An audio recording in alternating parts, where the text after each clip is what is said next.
Hai hai hai, selamat mendengarkan. Malam itu mereka melepas rindu kembali lagi, setelah hujan kecil membuat mereka bersih tegang. Banyak orang yang mengatakan, bila sehabis ribut, pasti akan bersemangat lagi untuk memulai sebuah hubungan batin. Entahlah benar atau tidaknya, semua itu hanyalah mitos atau kebetulan saja. Mereka berdua harus bisa melepaskan ego masing-masing demi keharmonisan bersama.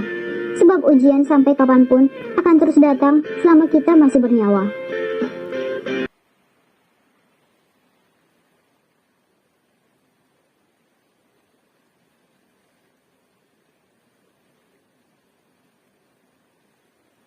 Dari kejauhan, sesekali terdengar suara deburan ombak yang sedang bermain.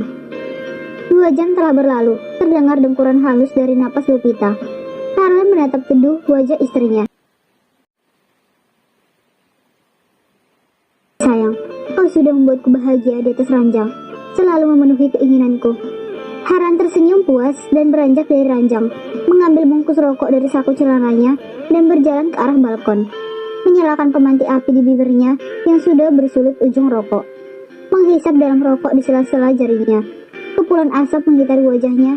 Ada kelegaan. Apa yang harus aku katakan pada Mak kalau aku sudah menikahi Lupita? Menghisap kembali batang rokok yang tinggal separuh. Lupita sudah menjadi tanggung jawabku. Apalagi kami sudah melakukan. Tidak mungkin aku meninggalkan Lupita sendiri di rumah sederhana itu. Sudah selayaknya Lupita mendapatkan kebahagiaan sebagai seorang istri Georgi Vandeles. Harlan mendesak kasar. Tapi, apakah Mak akan merestui pernikahanku yang diawali dengan kebohongan? Aku tidak jujur pada Mak tentang pernikahan dadakan itu. Dan pada Lupi, aku juga berbohong kalau sebenarnya aku adalah Georgi, CEO tempatnya bekerja. Rasa gusar dan takut terlintas dari benak Harlan yang terus bertanya takut Lupita kecewa dengan kebohonganku. Dan pada akhirnya, ia malah akan pergi menjauh. Sejujurnya, aku sudah sangat mencintai Lupita dan tidak ingin berpisah lagi. Harlan memejamkan matanya, berusaha menenangkan pikirannya yang tegang. Batang rokok sudah habis di tangan. Ia mengambil kembali batang rokok dalam bungkusnya dan menghisap kuat. Begitu seterusnya hingga satu bungkus rokok habis hanya kurun waktu 2 jam. Ia masuk kembali ke dalam kamar. Setelah bersih-bersih sebentar, Harlan naik Lupita. Dari ponsel William terdengar nyaring. Ia mandi dengan terburu-buru dan menyudahi aktivitasnya. Melangkah cepat keluar kamar mandi dan mengambil ponsel di atas meja. Halo Tuan, good morning. Kau pikir di Belanda sudah pagi? Di sini baru pukul 11 malam. Ah iya maaf, Tuan saya lupa. Hahaha. William terkekeh. Maaf Tuan, ada yang bisa saya bantu? Tentu saja, aku ingin bicara dengan keponakanku yang keras kepala itu. Sudah berkali-kali aku menghubunginya, tapi tidak aktif. Astaga, aku harus mencari alasan apa pada paman. William sangat bingung dan tegang. Alasan apa yang harus aku katakan? Will, kenapa diam? Cepat panggilkan Georgi. Ada hal yang penting yang harus aku bicarakan. Atau kau suruh aktifkan ponselnya? Kenapa juga Tuan Georgi tidak aktifkan ponselnya? Bikin pusing saja. William mendesak kasar. Maaf Tuan, Tuan Georgi sedang keluar. Kemana ia pergi? Terdengar suara Alfonso yang meninggi. Saya juga kurang tahu Tuan. Tuan Georgi hanya bilang mau keluar. Baik, kalau begitu suruh hubungi aku secepatnya. Ada hal yang penting harus aku bicarakan. Baik Tuan. William bernapas lega untuk sesaat. Kalau Tuan tidak bisa dihubungi, aku harus menghubungi Nona Lupita. Sial, aku tidak punya nomor ponselnya. Harus ke kantor minta dengan bagian personal dia. Melempar ponsel asal di atas ranjang. Suara teriakan bersamaan. Ada belalai! Pekiknya sambil menutup wajah dengan kedua tangan. Saat William masuk Della dan tentu saja melihat sesuatu di bagian bawah perut William. Dengan cepat, William menaikkan boxernya. Hei, bisa diam gak? Melilitkan handuk di pinggangnya dengan roti sobek yang menantang. William berjalan ke arah Della yang masih berdiri di ambang pintu. Menarik kasar tangan. Cepat keluar. Apa yang kau lihat tadi? Jangan sampai bocor kemana-mana. Mengerti? Ancam William dengan sorot mata tajam. Tunggu sebentar kak. Yang asal main tarik-tarik gini dong. Patus Della sambil menelan salivanya, lihat tubuh kekar dan roti sobek milik William. Ada apa lagi?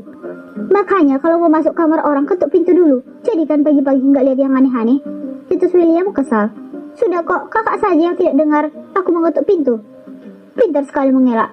Kamu apa mencariku? Di dipanggil Bibi, katanya Bibi nggak mau makan sebelum bicara dengan Kak Harlan.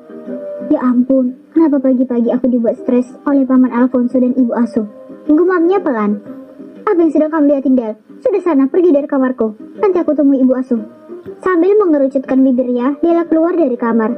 Baru saja William bernapas lega, tiba-tiba kepala Della menyembul dari balik pintu. Kak, boleh tanya? Tanya apa lagi? Suara William sudah sangat kesal. Itu kalau belalai gajah kan di mana-mana panjang. Kalau itu pendek. Della.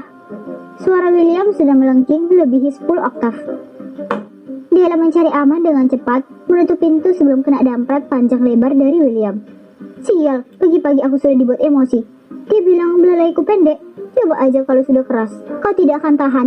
Lihat rudal orang bule. Decak William geram.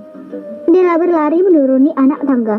Dasar bule, selalu buat orang tegang. Pagi-pagi mata polosku sudah ternoda. Della? Iya, Bi. Gimana William? Lagi pakai baju, Bi? Itu kamu kenapa? Berlari dari anak tangga sambil ngos-ngosan gitu? William. Kenapa dengan William? Tanya Maisa mengeritkan dahinya. Della kaget setelah lihat burung perkutut di dalam kamar. Setelah William seraya menuruni anak tangga dan duduk di samping Maisa. Sejak kapan kau pelihara burung perkutut di dalam kamar? Maisa bertanya pada William dengan ekspresi bingung. Della mendelikkan matanya menatap kesal pada William. Kau, Kak? Della, cepat sediakan sarapan untuk William. Sebentar lagi ia akan berangkat ke kantor. Iya, Bi. Della menurut walau hanya kesal dengan sikap William yang selalu kasar padanya. Will, coba kau hubungi kembali Harlan. Sudah 4 hari gak ada kabar. Baik, Bu, nanti saya usahakan menelponnya. Tadi juga Tuan Alfonso menelpon ingin bicara dengan Tuan Georgi. Siang itu Harlan dan Lupita sedang berada di lautan lepas. Mereka bermain banana boat dan menyelam di kedalaman laut. Lupita begitu senang melihat ikan-ikan berwarna-warni bertebaran di sekitarnya dan bebatuan karang yang unik dan indah. Harlan dengan setia selalu menggenggam tangan istrinya agar tidak terlepas. Puas bermain di dasar laut, mereka naik kembali ke atas. Selesai menyelam, Lupita menepi di laut. Sementara Harlan melanjutkan berselancar bebas di atas laut, membuat Lupita berdecak kagum melihat keahlian suaminya dalam berselancar. Selesai berselancar, Harlan mendekati Lupita yang duduk di bawah payung besar. Mas, ponselmu sejak tadi berdering. Bukankah ponselku lobet? Tadi selagi Mas main selancar, aku cas pakai baterai yang aku bawa. Harlan sedikit kaget karena ia takut Lupita mengetahui rahasianya. Ia belum siap untuk membuka jati dirinya. Ponselnya berdering kembali. Dengan cepat Harlan mengambilnya sebelum keduluan Lupita. Ia berjalan menjauh setelah tahu itu dari Della. Halo Del, kakak, akhirnya telepon diangkat juga. Ada apa kau menghubungi aku terus? Serunya yang terdengar tidak suka. Della menelpon. Kakak sayang, jangan marah gitu dong. Aku dan Bibi sudah kangen tahu. Cepatlah pulang. Apa hakmu menyuruh aku pulang? Kenapa Kak Harlan selalu bicara kasar padaku? Dulu kakak selalu bicara lembut padaku. Terdengar suara isakan tangisan Della di ujung telepon. Harlan menghela nafas dalam.